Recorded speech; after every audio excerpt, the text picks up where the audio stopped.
What if I told you you can predict the stock market with a crystal ball? If you had that crystal ball, would you use it?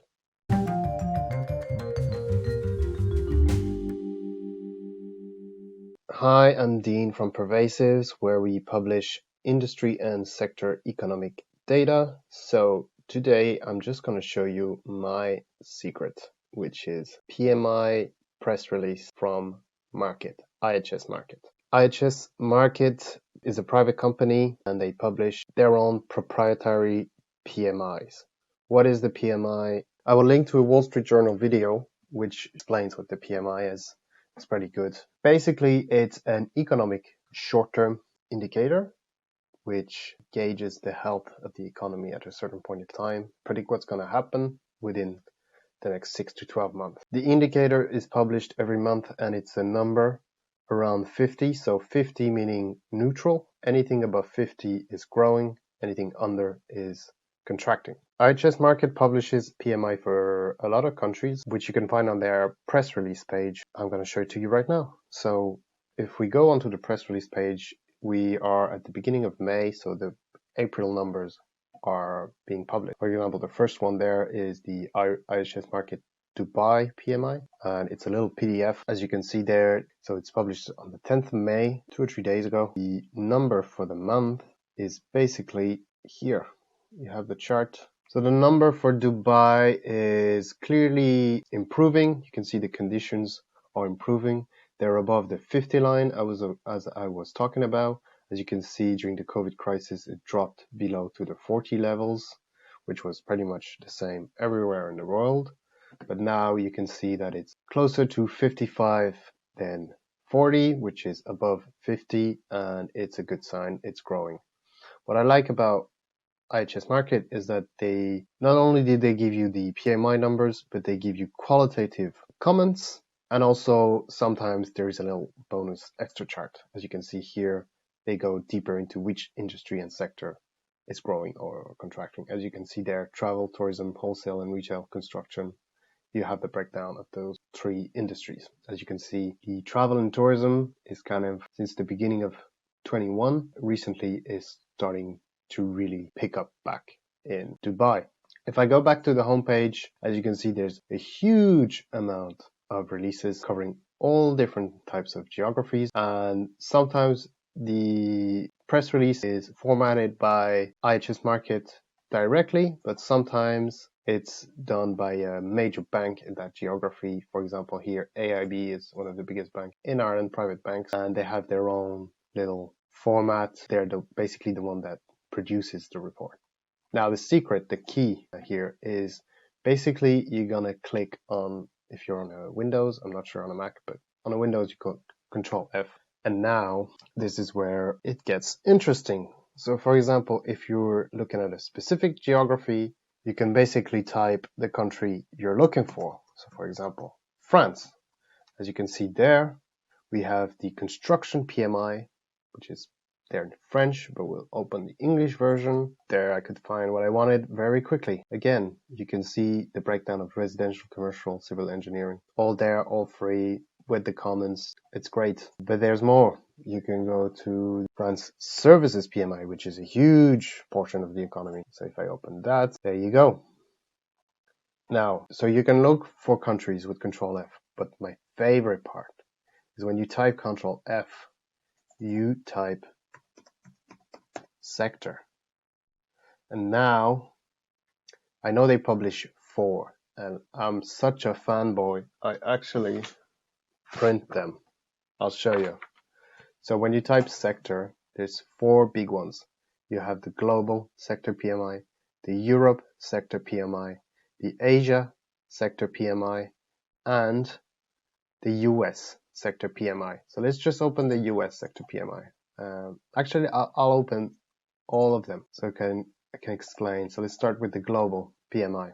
Now I love it because see, they give you a breakdown of each industry, or it's basically sectors. It doesn't go down at a deep level, but it gives you a lot. So for example, here on the global scale, you can see that banks are still the strongest. In green, you have the output index. In light green, you have the news new orders index, which some believe that the new orders is a leading indicator to the PMI itself. And then in light blue, you have the employment index. So as you can see, banks are still strong. If I go to Europe, same. Sometimes you'll see the labels of the sectors are a little bit different. The Asia, as you can see, construction materials there is probably somewhere you want to go short. Yeah, it's actually for the month of April there. I'm actually opening it the first time, the same time as you guys. I didn't know that, and this is quite interesting. I'm going to start looking at construction material stocks in Asia. Like, a lot of people are following these reports, the IHS Markit reports, and a lot of those are in the industry. They're fund managers, they're portfolio managers, and it's kind of like a self-fulfilling prophecy, just like technical analysis, where you have like people saying, oh, Fibonacci levels are important. Okay, why? Well, because it's a natural cycle, whatever. But mostly every trader follows this. So therefore, that's how the market follows it. So I should follow it. And, at the end of the day, everybody uses it. And the original reason why they were using it was probably a good reason, but it's not really very important anymore. It's that everybody's doing it, so you should do it too. Anyway, the Markit PMI has kind of the same effect, I think, is that because smart money follows it, then it has that self-fulfilling prophecy effect where people follow it because other people follow it, and then money moves in that direction. So yeah, definitely I'm going to check out the construction materials space in Asia because I think it would be a great idea to find some shorts. And if I go back to the US now, the reason why I wanted to show you this, guys, is because I was looking at the PMI market at the end of 2020. I was looking for trade ideas, and I came across. So I have the this one is the April one, but I printed I have the February one there, which I don't have the other ones before, but I have to show you this because this is the same report. As you can see, financials are at the top as well, and if you go to the second page, you have another little chart which breaks it down differently. So in dark purple here, as you can see, financial are not only very strong, but they are growing. And I want to show you the February one, which it's hard to see with the colors. But basically, if you look at the deep purple one, it's the same. It's growing, and it was the strongest by the end of that period. So it's like, man, I have to find a long in financials. And then I was looking at, well, which stocks should I buy? I'm not a huge expert on financials, balance sheets of banks. It's quite complicated. And I was like, well, maybe I should just buy Goldman Sachs because I know, what can go wrong. They're not gonna, go bankrupt tomorrow. So maybe I'll put a small position in Goldman Sachs. And then I went on with my daily work and etc. I forgot about it and I never put the trade on. I'm just going to show you the performance graph since. So this is Goldman Sachs for 6 months. So it was around that time, I'd say, I was thinking about that trade idea. And since then, it has gone 64% up. Now, I'm not saying that it went up 64% because of the IHS Markit published good financials result. No, I'm just saying the IHS Markit PMI just shows you what's going on, and money to some extent follows that advice. And I should have just put on the trade. I'm so stupid because it was an easy trade really. Just put on GS. Okay, financials are growing. I don't need to think that much. Okay, put on a little position in Goldman Sachs, and I didn't. And now so it's a hindsight trade, sure. But my point is, try to incorporate the IHS PMI releases into your process, your portfolio allocation process. See what's moving, which you can kind of get a feel for. Okay, things are moving in that direction. Money is flowing in that way.